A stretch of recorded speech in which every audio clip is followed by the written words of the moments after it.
Let's start off by talking about Cyberpunk. Cyberpunk, right? So, I decided to watch District 9 last night. I mentioned this on the last episode, nostalgia, where once you kind of build a world, a feeling that one is feeling obsessed with, feeling strongly about, you have to keep filling that void, keep getting a hit, keep getting a dose, a booster shot, one would say. And that's where I'm at with Cyberpunk right now. I can't even really think of the names of. I don't think I would be able to successfully name all of the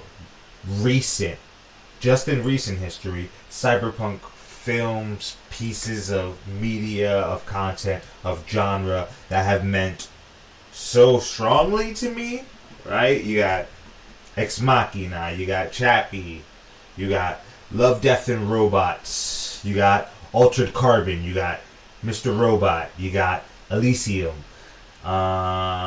Just going off of that, you got District 9, which I mentioned that I just watched. Just going off of that, it's probably more than at this time period, because there's more content than ever. There's more of Cyberpunk that I've gotten to experience. I didn't even get to start or not even mentioning animations, cartoons, and things of that nature. And of course, you can imagine that's perfect for a guy like me, right? A digital punk with Digimon tattoos who refuses to cut his hair or conform to the standards of what one should have in relationships and career wise, right? Like that Cyberpunk is kind of the perfect genre, perfectly adds up everything that I'm into all in one: technology, future, all of these things. And then not even just diving into the things that are so obviously cyberpunk, but you also have so many things that are close to cyberpunk. Things that have that dystopian, rundown cities, countries, nations, where the future is dependent on the past, where technology is so important. And there's also so much space age stuff that's going on to these days that are kind of falling in line with that. I could think of Raised by Wolves, C, which we're going to talk about a little bit later on. Sweet Tooth, which was another one of my favorites probably of the last year. That was this year, right? So much goes on and it's hard to remember. What else you got? His Dark Materials, The Nevers, Mandalorian, like even Star Wars dabbles into that, Star Wars visions. So clearly, Cyberpunk is not just a genre for fanboys who are imagining, what's it going to be like to have sex with an android, or to sleep with an android, or to have an android in your bed, which technically you can now do. I have an Apple in my bed, but you can do that now. But obviously that's not what the genre is based on. The genre is not just for people who are so obsessed with technology, because we're all obsessed with technology, right?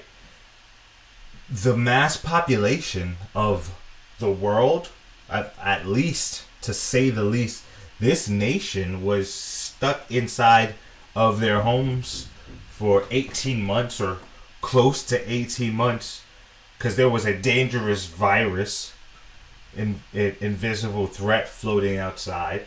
And we stayed inside, surrounded by all of our devices, which are connecting to Wi-Fi, which all connect to each other, which all speak to each other. And we are feeling like, as a society, for the most part, the majority of us, that our input isn't matching our ROI. And why would we? When overconsumption is just a habit these days. It is a natural reflex. It is a pattern that we have fallen into and considered it normality. And I'm here at this moment sharing with you one of my overconsumptions. media and content. So when we think of this fantastical, extremely cool, but also depressing genre that I love so much, is it not just my reality already? And if so, is this like a dream come true? Is what I've been imagining, or the world I've been hoping for, is the world that I live in as an adult? Or is it just a sad realization that my actual state of being has been this all along? And as I watch Blade Runner and all of these fantastical worlds, which are obviously are metaphors for the world that we live in, does that mean I'm not just seeing the cyberpunk beauty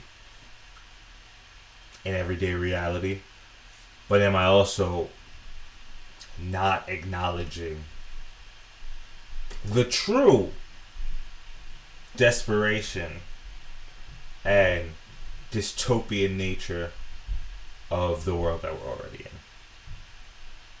Something to think about.